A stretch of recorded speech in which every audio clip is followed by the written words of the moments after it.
The morning sun rose lazily over Greenfield town. Roosters crowed, women were sweeping the front of their compounds, and children ran with buckets to fetch water. Everything looked normal except one strange thing. On the walls of almost every street, posters were pasted. The bold words screamed, "Final burial ceremony of our beloved brother Mr. David Johnson. Gone too soon." Below it was a smiling picture of David, in his best suit, the same picture he had once used for company ID card. But David Johnson himself was very much alive. He had just stepped out of his small bungalow house with his worn briefcase in hand, planning to go to his carpentry workshop. As he walked down the road, neighbors stopped sweeping, children dropped their buckets, and women stared with their mouths wide open. "Jesus Christ! Ghost!" a woman shouted, dropping her broom and running inside. Two boys fetching water screamed and ran into the bush. David frowned. What's wrong with these people? Why are they looking at me like this? Then he saw it. Right there on the wall beside the bakery was his own poster. His heart pounded like a talking drum. He moved closer, touched it, and read it again and again, but the words didn't change. Burial, Saturday 2 p.m. Venue, Johnson's compound. David's hand began to shake. His breath grew heavy. What is this? Who is dead? How can I be reading about my own burial? An old man walking by stopped, stared at David, and staggered backward. Blood of Jesus. David's ghost. Please don't harm me. The old man dropped the firewood he was carrying and ran. David held his head with both hands. Am I dreaming? Am I really alive? He slapped his cheek hard. The sting was real. He rushed toward the market square. His legs trembled, but he wanted answers. When he reached, he almost collapsed. Every corner had his posters.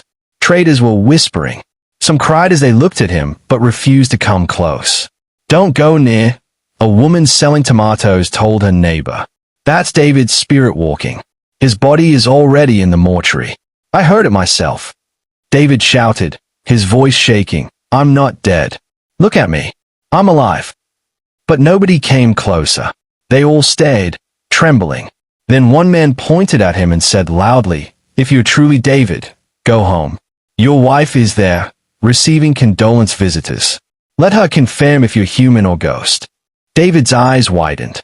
His chest tightened. Mary, my wife, my own house. Without another word, he dropped his briefcase and ran. His slippers slapped the dusty road. He prayed silently in his heart. Please God, let this be a mistake. Let my wife be waiting for me with food, not tears. But what he met at home broke his soul. David's feet carried him faster than his thoughts. Dust rose behind him as he dashed through the narrow path leading home. His chest heaved, sweat dripping down his back though the morning air was still cool. Each step pounded like a drumbeat in his ears. Dead man, dead man, dead man. Finally, he turned into his compound. The sight froze him in place. Plastic chairs filled the yard. Women tied wrappers over their chests. Men sat quietly with sad faces, and children peeped from corners. Big pots were already on fire, with smoke curling into the sky. He could smell fried meat, jollof rice being stirred in iron pots. It was a funeral ground. His funeral ground. Right in the center of the compound sat his wife, Mary. She wore a long black gown, her head tied with a dark scarf. Her eyes were red as though she had cried all night. Visitors surrounded her, patting her back and whispering words of comfort. David's mouth opened, but no words came out. His wife, as Mary, was mourning him while he stood there alive. Gathering courage, he stepped into the compound. Mary, he called, his voice trembling. The moment the people saw him, screams filled the air. Women dropped their bowls and ran outside the gate. Some men stumbled over chairs trying to escape. Children wailed, Ghost! Ghost! David raised his hands. No, please don't run. It's me, David. I'm alive. Look at me. I'm not dead. Mary turned. Her eyes met his. She froze like a statue. Then, with a loud cry, she collapsed on the ground. Mary! David shouted, rushing to her side. He touched her shoulders and tried to lift her. But the crowd gasped in horror. Ghost! He is touching her spirit, someone cried. Another man spat on the ground and muttered prayers, shaking his head. Mary opened her eyes slowly, saw David still holding her, and let out a piercing scream. "Leave me alone. Leave me, you spirit." She pushed him with all her strength and crawled away, weeping. David staggered back, pain slicing through his chest. "Mary, it's me. I'm not dead. Can't you see? Touch me. I have flesh. I have breath." He pounded his chest with his fist. "I'm alive." But his two children, James and Lucy, ran from the house crying. James shouted, "Mommy, Daddy's ghost is chasing us." Lucy clung to her mother's wrapper, trembling like a leaf. Tears blurred David's vision. He reached out but froze as a familiar voice cut through the chaos. Well, the voice said coldly. "So, the dead man has come to spoil his own burial." David turned. Standing at the gate was his younger brother, Charles. He wore a fine white kaftan, dark shades covering his eyes, and a smirk on his lips. David's jaw clenched. "Charles, what is going on here? Why is my wife mourning me? Why are posters everywhere? Who printed them?" Charles removed his glasses slowly and walked toward him, clapping mockingly. "You are really stubborn, David. You should have stayed wherever death took you. But since you had decided to walk around like a ghost, let me tell you the truth." The compound grew silent. Everyone leaned closer, eager to hear. Charles sneered. "You are dead to this family. Whether you walk, talk, or even breathe, as far as we are concerned, you are no longer alive. We gain more from your death than your life." Gasps filled the air. Mary buried her face in her hands and wept harder. David's voice shook. You planned this. My own brother, my own wife." Charles smiled, his teeth flashing. "Yes, with Mary's full agreement. Do you think we would waste such a golden opportunity? Your property, your workshop, your land, all belong to us once you are dead. And the coffin is already waiting." David's knees weakened. He felt as if the ground was slipping away beneath him. His vision blurred with hot tears. "You betrayed me," he whispered, his voice breaking. "The woman I loved, the brother I trusted, both of you buried me while I still live." Charles bent close, his whisper sharp as a knife. "Better get used to it, David. You are a dead man walking." David stared into his brother's eyes, his heart beating like thunder. At that moment, he realized his greatest enemies were not strangers in the dark. They were the ones who once shared his food, his roof, his blood. And for the first time in his life, David wished he had truly died. That night, David sat alone on the wooden bench in front of his small workshop. The moonlight fell weakly on the dusty street, casting shadows of his tools on the wall. His heart was heavy, his mind restless. The betrayal of Mary and Charles rang in his ears like a curse. He whispered to himself, "How can a man live to see his own death planned? What kind of wickedness is this?" But even as he thought, the entire community buzzed with the funeral preparations. The next morning, drummers arrived at his compound, testing their talking drums. Hired women sang mournful songs as they pounded yam and fried plantain. Men brought crates of beer and cartons of bottled water, arranging them neatly under a big white canopy. And at the center of the compound sat a coffin. A brand new polished brown coffin, shining under the sun. David stood at the gate, trembling, his fists clenched. His own funeral was happening in his yard, and he was alive to watch it. He walked closer, staring at the coffin. "Whose body are they burying?" he asked aloud. Charles, who was directing the youths arranging chairs, turned sharply. He grinned like a fox. "Your body, of course." David pointed at the coffin. "But I am here, alive." Charles clapped twice, and the drummers stopped playing. The compound grew silent. "Listen, everyone," Charles shouted, his voice deep and commanding. "This is David's ghost. The real David's body lies cold in the mortuary. What you see here is just his spirit wandering. Don't let him deceive you." The crowd gasped. An old woman made the sign of the cross, whispering, "Truly, he must be a restless ghost." David's eyes widened. "Mortuary? Which mortuary? I am not there." He turned to the crowd, his voice breaking. "Can't you see me? Can't you feel the life in my voice? Touch me, I beg you. I am flesh and blood." But nobody dared come near. Fear chained them to their seats.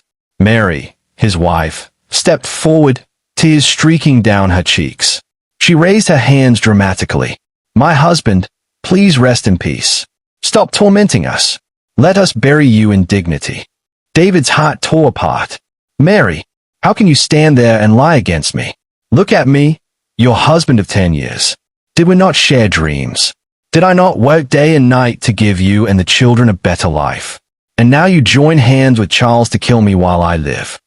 Mary turned her face away, sobbing. But David noticed something. Her sobs were without pain. Fake tears, crocodile tears. In desperation, David stormed to the police station the next day.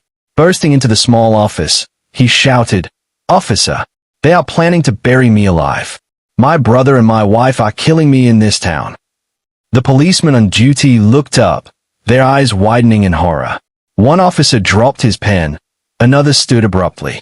The eldest among them, Inspector John, staggered backward.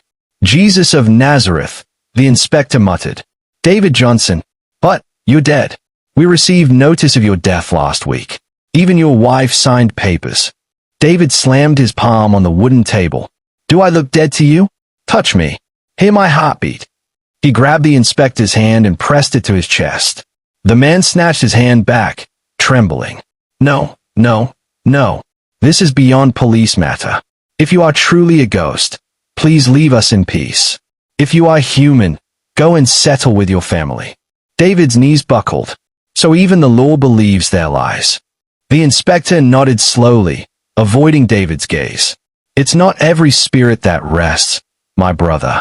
Sometimes, it's better to let the living bury you than to fight fate." David stumbled out of the station, broken. His last hope had failed him. That night, David wandered the empty market square, weeping silently. He sat on the cold cement of a closed shop and buried his face in his hands. "God," he whispered, "why am I alive if the world has buried me already? Would it not have been better if I truly died?" He remembered his children's terrified faces. He remembered Mary's fake sobs. He remembered Charles' wicked smack. A dog barked in the distance. The wind whistled through the empty stalls. David lifted his head and swore under the moon, "If I am alive, I will not let them bury me. I will attend this funeral. I will stand in front of the coffin and show the world the truth." His eyes burned with a mixture of pain and resolve. And so, the stage was set. The day of the funeral was coming, and David Johnson was determined to be the strangest guest at his own burial. Saturday arrived like a curse.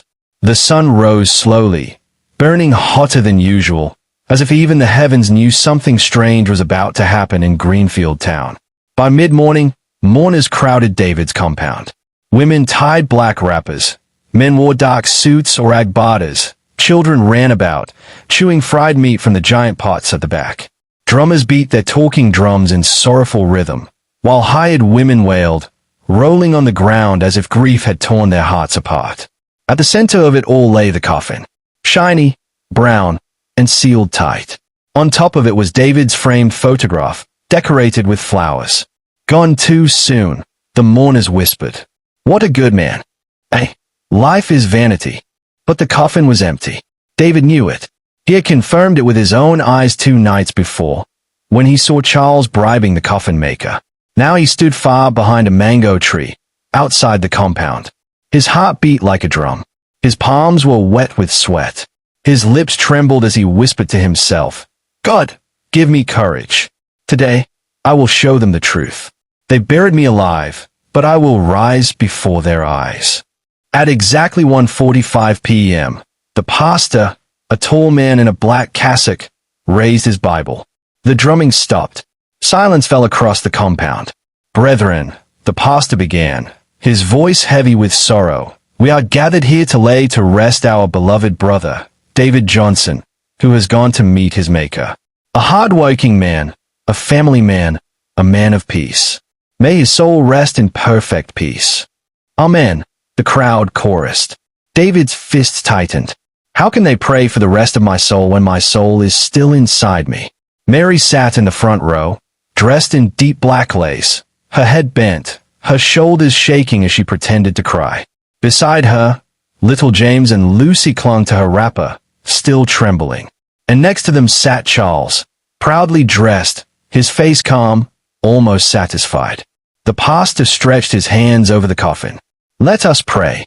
At that moment, David stepped forward from the mango tree. The crowd turned slowly, murmurs spreading like fire. Their eyes widened, their jaws dropped. Some clutched their heads, others covered their mouths. David walked into the compound. His eyes were red from sleepless nights, his shirt drenched in sweat. But his steps were firm, deliberate. The wailers stopped crying. One of them fainted. The drummers dropped their sticks. "My God in heaven!" a woman shouted. "The dead has risen." Another man bolted through the gate, screaming, "Ghost! Ghost!" Within seconds, half the mourners scattered into the street, running as if death itself chased them. David stopped right in front of the coffin and shouted, his voice cracking with emotion. "Look at me. Am I a ghost? Touch me. Feel my heartbeat. I am David Johnson, and I am alive." The crowd that remained froze in shock. Some murmured prayers, others just stared. Mary let out a sharp cry and collapsed on the ground, shaking. "Leave us alone.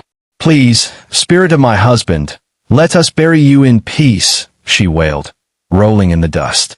David's eyes filled with tears. He bent toward her, his hands trembling. "Mary, my wife, why are you betraying me? Look at me. For 10 years, we ate together, slept together, built dreams together.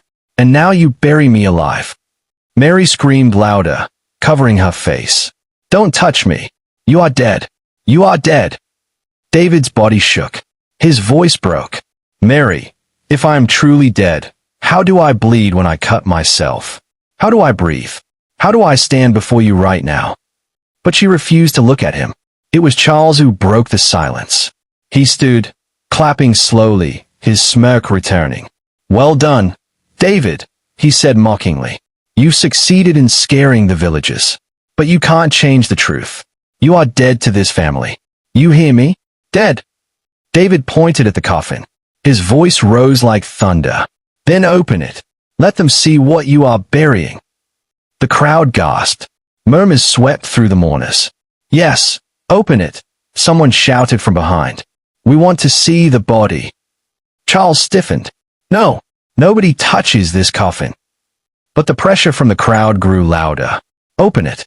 Open it." Finally, two strong young men rushed forward and forced the lid open. Gasps filled the air. The coffin was empty. Women screamed. Men shook their heads in disbelief. Some spat on the ground in anger. David raised his trembling hands to the sky.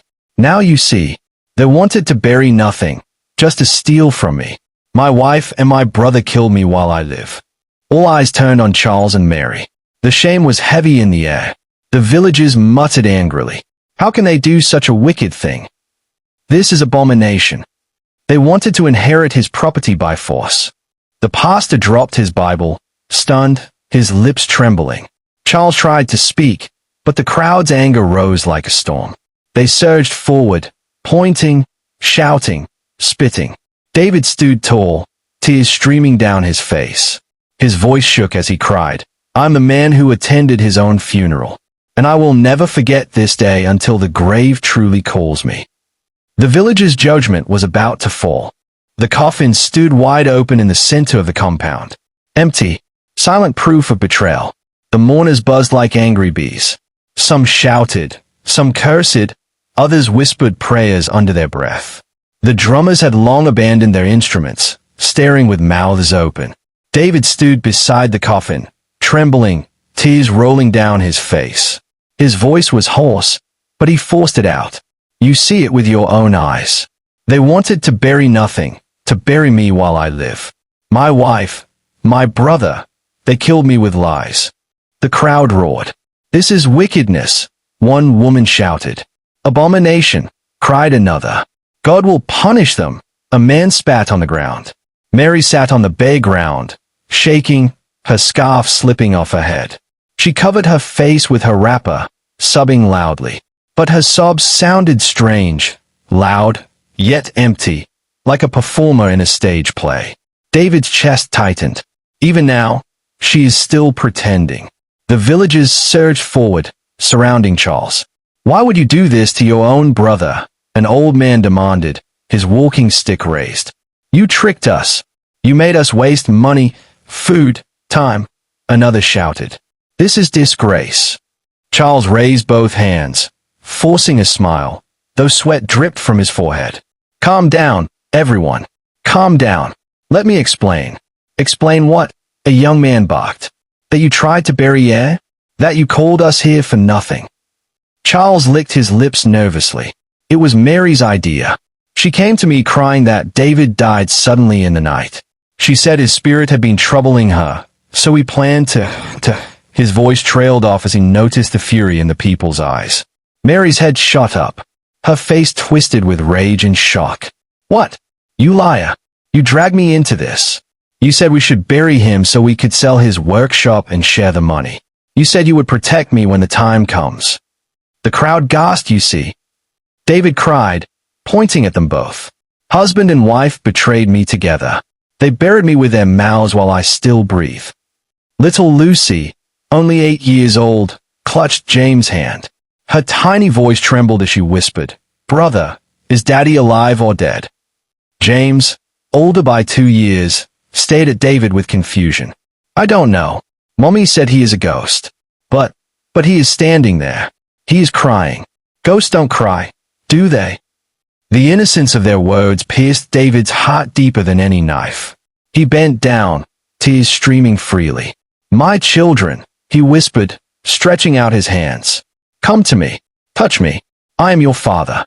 Lucy made a step forward, but Mary screamed sharply. Don't touch him. That is not your father. That is his restless spirit." The children froze, torn between fear and love. They wept, clinging to each other. David's sobs grew louder. "Even my own blood has been poisoned against me." The pastor, who had been silent all along, finally stepped forward. His hands trembled as he gripped his Bible. This is beyond human understanding," he stammered. "I do not know if David is truly alive or if we are seeing his spirit. But what I know is that lies have been told here. Terrible lies. And the Almighty God will judge the wicked." The villagers shouted in agreement. Some men grabbed Charles by his arms. "Take him to the elders." "Yes, let him explain himself in front of the council." Charles struggled, shouting, "Leave me. I'm not the only guilty one. Mary too. She must follow me." Mary screamed as the villagers dragged her forward as well. Her scarf fell completely, her hair scattering in the wind. She looked wild, desperate. Through the chaos, David stood still, his tears soaking his shirt. His heart pounded with pain. He had thought exposing the empty coffin would bring him peace, but instead it brought him sorrow deeper than the grave. His children feared him. His wife betrayed him. His brother cursed him. And the entire village would never forget that he was the man who attended his own funeral. He whispered to himself, "What use is life when your name has been buried?" The villagers dragged Charles and Mary out of the compound, spitting at them, cursing them. But David remained rooted to the spot, staring at the open coffin, empty, waiting, as if mocking him. "You may be alive, but your soul has already been laid to rest." The sun was sinking low when the villagers dragged Mary and Charles to the palace square. Dust rose under their feet as the crowd swelled behind them, buzzing with anger and disbelief. The square was sacred ground. Beneath the giant Iroko tree, the elders sat on carved wooden stools, their walking sticks planted firmly on the ground. Their faces were stern, their eyes sharp like blades. No one lied freely before them. Their words carried weight heavier than stone. David walked behind the crowd, his legs weak, his spirit wounded, but his eyes burning with determination. He wanted justice. The oldest elder, Pa Samuel, raised his hand, and silence swept the square. His voice was deep, heavy, and slow. "We are told strange things happened today. That a man who is alive was buried by his family. That a coffin was filled with emptiness. Speak now, and let the truth be known." The crowd parted as David stepped forward. His voice shook but carried the strength of pain. "Fathers, elders of the land, I stand before you alive, yet my name was buried today. My wife and my brother plan my funeral while I still breathe. They made the whole town believe I was dead. They printed posters. They cooked food. They sang songs of mourning. And they placed an empty coffin to deceive you all. Fathers, why? Why should a man live to see his own death? Gasps filled the air. The elders nodded gravely. Mary, Charles, Pa Samuel called, his eyes narrowing. What do you say to this?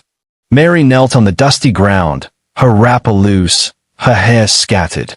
Tears streaked her face as she clasped her hands together. Fathers, forgive me. I was only a weak woman led astray. It was Charles. He came to me with the plan. He told me David's spirit would not rest unless we buried him quickly. He forced me. I swear before heaven, it was Charles. The crowd murmured angrily, turning their eyes on Charles. But Charles laughed bitterly, shaking his head. What a lying woman. Fathers, she lies. It was Mary who first came to me crying that her husband had died in his sleep. She begged me to help her arrange a funeral so she could inherit his property before other relatives interfered. She said if we acted fast, nobody would question. Fathers, it was her, not me. The crowd erupted. Both of them are liars, someone shouted. They wanted to eat what they did not work for, another spat. Another elder, Mama Esther, a sharp-tongued woman known for her wisdom, leaned on her staff. Mary, she said, her voice cutting like a blade, if your husband died, where was his body? Did you not know the coffin was empty? Mary shook violently, tears spilling. I trusted Charles. He told me the body was safe in the mortuary. I did not check. Mama Esther turned her gaze on Charles. And you, Charles, if David died, why did you not call the elders? Why did you not report to the police properly? Why did you hide the coffin? Charles looked around nervously, sweat pouring down his forehead. Because his voice trailed off. He had no answer. Pa Samuel slammed his staff on the ground. Enough! You both conspired to bury a man alive. Your greed has shamed this community. Your lies have mocked our traditions. The crowd cheered in agreement. Yes, yes. At that moment, little Lucy broke free from the arms of a neighbor and ran to the elders. Her voice was small but cut through the noise. Fathers, please don't fight my mommy and my uncle. I just want my daddy back. Tears filled her big eyes as she turned to David. Daddy, are you really alive? Will you stay with us? Please don't go. The crowd went silent, moved by the child's words. David bent down, scooping her into his arms, sobbing. My daughter, I am alive. I am here. But they tried to take me away from you. They wanted to erase me from your life. James, her brother, joined them, hugging David's waist. Daddy, don't leave us again. Please. David's tears fell freely. The pain of betrayal mixed with the love of his children tore his heart in two.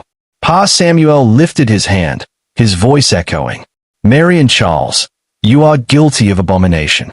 You conspired to bury a man who still lives. You shall be stripped of every right to his property. You shall be chased from this community in disgrace, for no land welcomes liars who bury the living. The villagers roared in approval. Some clapped, others cursed at Mary and Charles. Mary collapsed, wailing. Charles struggled, shouting, No, this is not fair. You cannot take everything from me. But the elders' decision was final. The villagers dragged them away, their cries echoing in the distance. David stood, holding his children close, but his heart remained heavy. Yes, justice had been served. But he could feel it.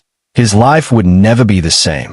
People would always look at him strangely, whispering, There goes the man who attended his own funeral.